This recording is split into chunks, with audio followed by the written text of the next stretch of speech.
समझ में आ रहा है ना? नहीं समझ में आया? अच्छा, क्या समझ में नहीं आया? चलिए आइए थोड़ा सा बोर्ड पे समझाऊं ताकि आपको आसानी से समझ में आ जाएगा। एक मिनट, अब देखिए मिसाल के तौर पर डेली और उसके बाद 125 और उसके बाद में 75 मिनट, ये हमारे लिए हायर टाइम फ्रेम है। कौन से ट्रेड के लिए?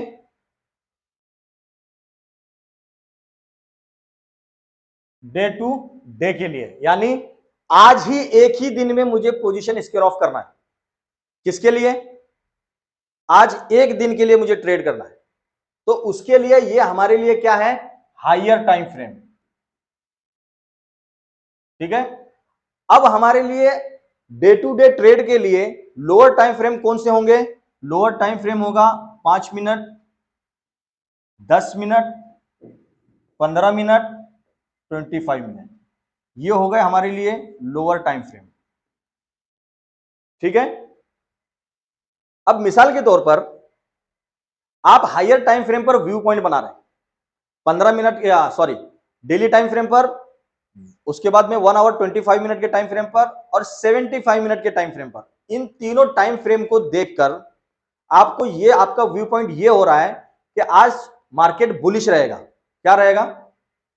मार्केट बुलिश रहेगा, अप ट्रेंड में रहेगा, या प्राइस आज ऊपर जाएगी। तो आपको तो हायर टाइम फ्रेम देखकर लग रहा है, तो आप हायर टाइम फ्रेम से एंट्री नहीं लेंगे। आप क्या करेंगे? आप लोअर टाइम फ्रेम पर आएंगे। कौन से टाइम फ्रेम पर? 5 मिनट, 10 मिनट, 15 मिनट, 25 मिनट। इस टाइम फ्रेम पर आकर आप कोई मजबूत डिमांड जोन देखेंगे या कोई मजबूत सपोर्ट देखेंगे जो आपके रूल में आएगा। आप पूरे 7 स्टेप प्रोसेस को देखेंगे और उसके बाद उस मजबूत डिमांड जोन, सप्लाई या फिर सपोर्ट, वहां से एंट्री प्लान करेंगे। ये सारी चीजें जब हम आगे कोर्स में स्ट्रेटेजीज में आप लोगों को दूंगा, उस स्ट्रेटेजी में मैं आपको प्रॉपर बताऊंगा कि आपकी एंट्री कहां होनी चाहिए। अब मिसाल के तौर पर मैं जब कॉल देता हूं तो प्राइस, मिसाल के तौर पर ये कैंडल है प्रीवियस और क्लोजिंग इस कैंडल की है, यहां पे ओपनिंग यहां पे थी, क्लोजिंग थी इसकी 130 पर मिसाल के तौर पर। ठीक है। और सेकेंड डे जो प्राइस ओपन हो रही है ना, वो यहां पे हो रही है गैप अप या ऑलमोस्ट फ्लैट। तो लोग कंफ्यूज हो जाते हैं कि अब एंट्री करना क्या है। ऐसी सिचुएशन में हमारे लिए लोअर टाइम फ्रेम काम आता है। अगर हम डे टू डे ट्रेड कर रहे हैं तो हमें लोअर टाइम फ्रेम पर आकर मजबूत सपोर्ट या फिर कोई एक डिमांड जोन देखना पड़ेगा जहां से प्राइस आकर फिर पावर जनरेट करके ऊपर जाए।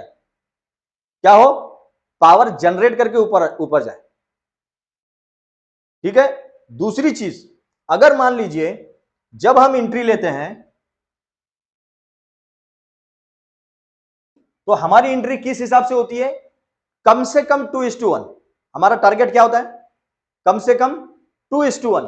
तो 2:1 अगर हमारी एंट्री यहां है, मिसाल के तौर पर यहां हमारी एंट्री है और हमारा टारगेट आ रहा है यहां, सॉरी एंट्री से जैसे हमारी एंट्री होती है हम पहले क्या देखते हैं? स्टॉप लॉस क्या है। ठीक है। अगर हमारा स्टॉप लॉस है यहां पे, कहां पे? प्रीवियस कैंडल के लो के नीचे हमारा क्या है? एसएल है। तो अब हमें यहां से यह देखना है कि हमें 2:1 क्या होगा। तो ये जितना है इसका डबल, यहां पे हमारा 2:1 होना चाहिए। ये हो गया 2 और ये हो गया 1।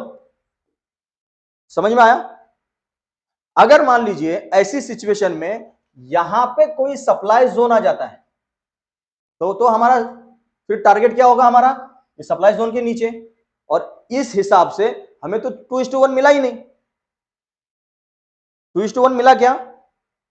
टारगेट हमारा रिवाइज्ड हो गया, नीचे आ गया, क्योंकि सप्लाई जोन सामने है और हमें सप्लाई जोन से बचना पड़ता है, उससे पहले अपना टारगेट लेना है। तो ऐसी सिचुएशन में हम एंट्री कहां प्लान करेंगे? ये जब हम आगे कोर्स में मैं आप लोगों को स्ट्रेटेजीज दूंगा, उसमें ये वाला सिस्टम आपको समझाऊंगा कि ऐसी सिचुएशन में हमें 2:1 कैसे मिलेगा। तो इसीलिए मैंने कहा कि जो स्ट्रेटेजीज मैं आपको दूंगा उस रिकॉर्डिंग की वीडियोस कोर्स में जाएगी नहीं, और जो लोग क्लास में नहीं है उन तक भी नहीं पहुंचेगी। जो अभी जो लाइव हैं, जितने लोग अब यहां से क्लास ज्वाइन करेंगे वो लोग लाइव देखेंगे और उसके बाद छोड़ देंगे, मैं कोर्स में डालने वाला नहीं हूं। बहुत कुछ है।